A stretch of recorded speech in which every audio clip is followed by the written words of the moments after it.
Dans les savanes côtières de l'Afrique occidentale, la plupart des agriculteurs cultivent du manioc en association avec du maïs au début de la grande saison des pluies.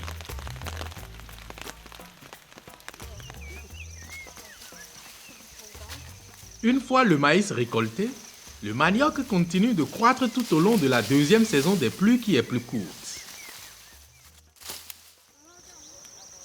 Dans d'autres champs, certains producteurs essaient de cultiver une fois de plus du maïs pendant cette deuxième saison humide.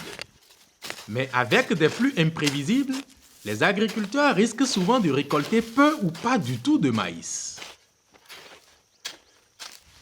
En culture continue, et sans rien retourner au sol, les sols s'épuisent et même les rendements des cultures de la saison principale ont commencé à baisser.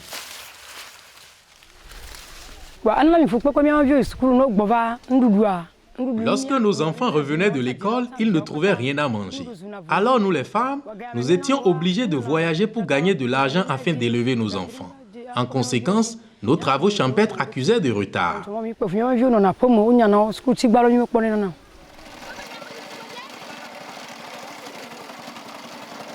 Mais les agriculteurs du village de Diaka-Kopé, au sud du Togo, ont finalement trouvé une solution à leur peine.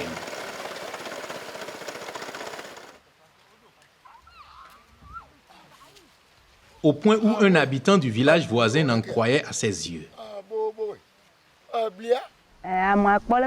Lorsqu'il a vu nos champs de maïs, il était très surpris. Quel fétiche avez-vous visité pour avoir de si beaux champs? Je lui ai répondu que le fétiche que nous fréquentons s'appelle Mukuna.